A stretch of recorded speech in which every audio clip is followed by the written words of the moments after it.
In this video, I want to talk about the licensing application and at what point do you actually get that submitted and what can you do in order to move things along a lot quicker. So in this video, that is what I'm going to be discussing. So if you're interested, make sure to stick around. What is going on, everyone? I hope you're all doing well. If you're new here, my name is Serge. Welcome to the channel. To all my reoccurring viewers, thank you so much for all the love and support that each and every single one of you have shown me.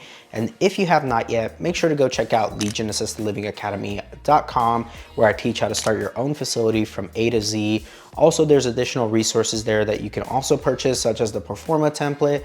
Also, there's a documentation package, and you can also book a one-on-one mentorship call with myself. And if you have not, make sure to go check out valleyalfventures.com. If you are a passive investor or a limited partner and have invested in other syndications, we would love to have a discussion with you. Or if you're an operator looking to expand your portfolio of operations and locations, feel free to reach out to us if you're interested in doing that. And with all the housekeeping now out of the way, let's go ahead and jump into the topic of this video. Now, there is a lot of confusion for a lot of people out there who don't know at what point do they actually submit for licensing or the application for licensing.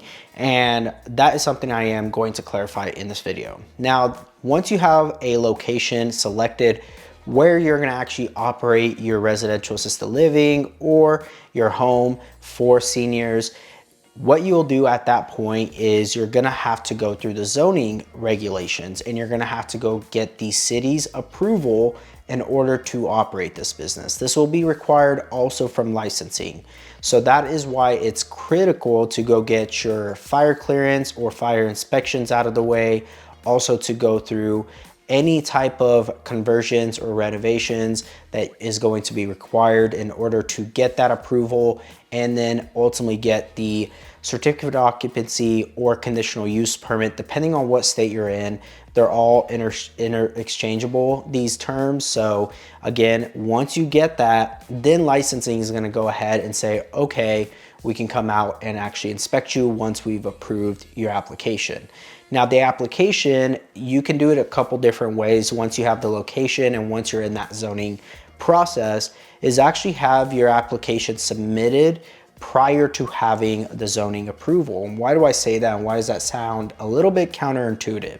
The reason why I say that is because although licensing is going to kick it back and say, hey, you still have these pending outstanding items such as the fire inspection, the fire clearance, and also your condition, your certificate of occupancy or your conditional use permit. We still need those items in order to approve your application. And you're gonna know this, right? But what happens and the way it works oftentimes with these state regulatory boards and these government employees, they look at things as they come in or as they're submitted. So if your application's already been submitted, you're already in the queue. They've already looked at your application, they see what's outstanding, and they put it in a separate pile, essentially, where they're gonna say, we will look at these as these items get sent in for these applications that are pending. And meanwhile, we're gonna go ahead and continue to look at applications that are coming in. So you're sitting there in the queue ready for your application to be approved once you have those final items already submitted. So as you send them in, they're gonna look, okay, you've finally gotten your certificate of occupancy, you've already gotten these final items. Let's go ahead and proceed with approving your application and then doing your on-site inspection or survey. So what I'm getting at is you're gonna want to submit your application as soon as you have your property and as soon as you know you're gonna go through this zoning process. Because the sooner you can submit that application, the quicker you're gonna be in the queue and you're not gonna have to wait as things get submitted. Because the likelihood and what best case scenario and what can happen is once your zoning gets approved, your application then only gets reviewed by the city. Meaning it can kind of happen at the exact same time. They might just kick it back and you had just gotten your approval, you kick the approval back to the city, boom, everything is done and you're off to the races with getting your on-site inspection with licensing.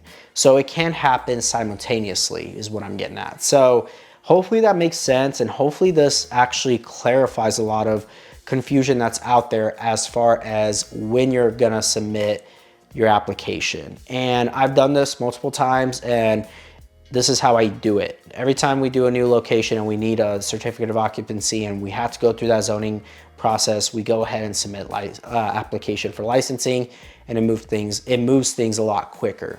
So hopefully that helped you all. And if it did, make sure to like, comment, and subscribe down below. Make sure to go check out LegionAssistedLivingAcademy.com and also check out ValleyALFVentures.com. And with all that being said, I will talk to you all in the next one. God bless.